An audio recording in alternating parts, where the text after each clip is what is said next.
श्री गणेशाय नमः।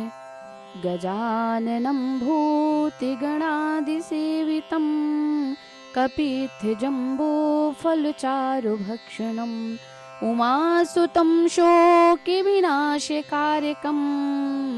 नमामि विघ्नेश्वर पादपंकजम्। गणेश चतुर्थी की आप सभी को हार्दिक शुभकामनाएं। आज गणेश चतुर्थी यानी 31 अगस्त 2022 को गणेश चतुर्थी है। यह गणेश चतुर्थी अत्यधिक शुभ और शुभ संयोग को लेकर आई है। यह गणेश चतुर्थी बुधवार को पड़ रही है, इसलिए यह गणेश चतुर्थी महाचतुर्थी का संयोग बना रही है। तो आइए हम शुरू करते हैं। गणेश जी की स्थापना का समय क्या है, विधि क्या है, महत्व क्या है और गणेश चतुर्थी के विषय में चर्चा। तो आज 31 अगस्त को गणेश चतुर्थी स्थापना का शुभ समय प्रातः 6 बजे से 9 बजे तक है, फिर 10:30 बजे से 12 बजे का है और उसके बाद 3 बजे से लेके 6 बजे तक रहेगा।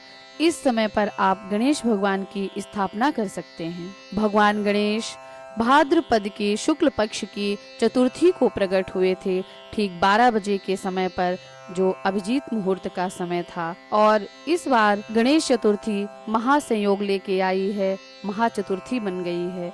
बुधवार के दिन पड़ने से यह महाचतुर्थी का संयोग बना रही है। जो समय हमने आपको बताया उस समय पे आप स्थापना कर सकते हैं भगवान गणेश की, वह अत्यधिक शुभ समय है। वैसे गणेश जी का एक नाम विघ्न विनाशक भी है, इसीलिए इसमें राहु काल का विचार नहीं होता, नहीं किया जाता और कुछ लोग नहीं करते। पर फिर भी अगर राहु काल का विचार करते हैं, 12 बजे से लेके 1:30 बजे का समय राहु काल का है।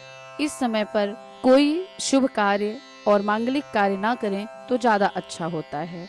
और अगर हम घर में स्थापना कर रहे हैं तो हमें पार्थिव गणेश यानी मिट्टी के गणेश जी की स्थापना करनी चाहिए। किसी पीओपी वगैरह से बने हुए गणेश भगवान की स्थापना ना करें। और साथ ही एक विशेष बात है जो कि हमें ध्यान रखना चाहिए, गणेश चतुर्थी के दिन चंद्र का दर्शन नहीं करना चाहिए। यह चंद्र दर्शन कलंक को देता है। अगर आप भूलवश चंद्र दर्शन कर लेते हैं, चंद्रमा का दर्शन हो जाता है किसी भी तरह से, तो फिर उसकी निवृत्ति के लिए, उस दोष की निवृत्ति के लिए आप श्यामंतक मणि की कथा अवश्य सुने, जो कि मैंने अपने चैनल में पहले ही डाल के रखा है।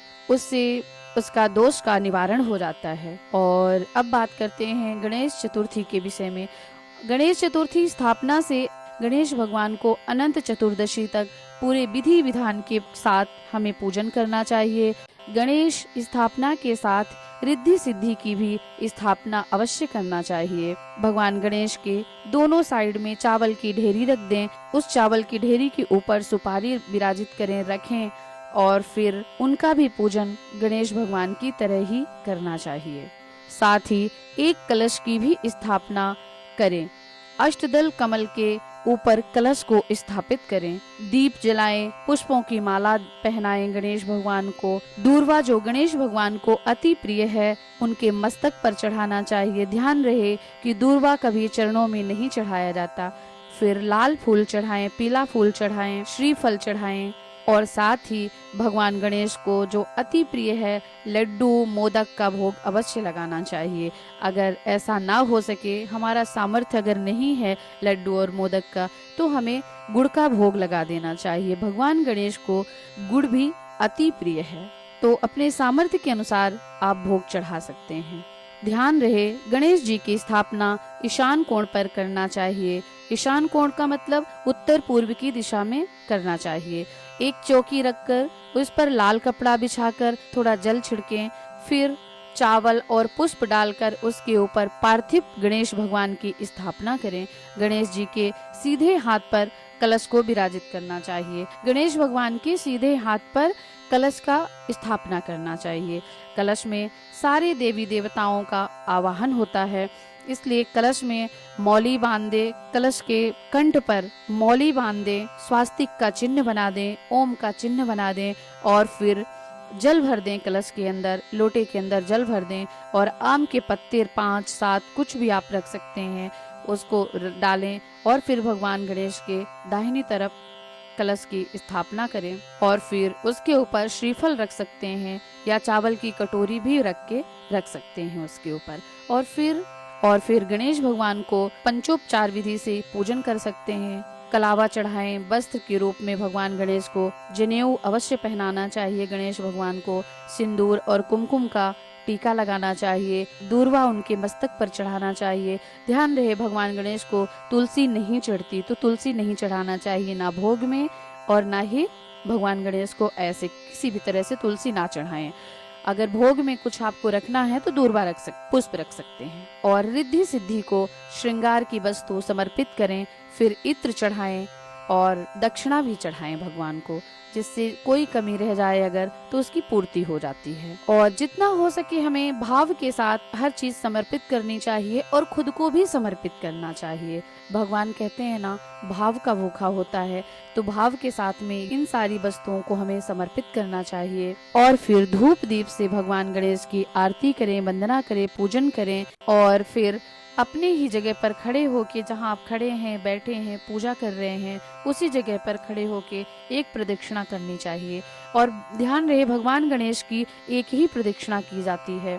और फिर क्षमा याचना करें कि हे प्रभु, हमारे इस पूजा में, स्थापना में, किसी भी विधि में किसी भी प्रकार की कोई भूल हो गई हो, किसी भी प्रकार की कोई कमी रह गई हो तो हमें क्षमा करें। आप तो विघ्न विनाशक है। हमारे जैसे जीव आपकी सेवा करने में कैसे उपयुक्त हो सकते हैं। इस तरह से आपके मन में जो भी भाव हो आप भगवान गणेश के समक्ष प्रकट कर सकते हैं, बोल सकते हैं, उनसे क्षमा याचना कर सकते हैं। तो इस तरह से आप लोग भगवान गणेश की पूजा अर्चना कर सकते हैं, स्थापना कर सकते हैं। विधि विधान के अनुसार आप उनको भाव के साथ में जो भी हो समर्पित कर सकते हैं। तो ये तो था गणेश चतुर्थी स्पेशल वीडियो। अगर आपको अच्छा लगा हो तो कृपया हमारे चैनल को सपोर्ट करें, लाइक करें, सब्सक्राइब करें और एक बार फिर से आप सभी को गणेश चतुर्थी की हार्दिक शुभकामनाएं।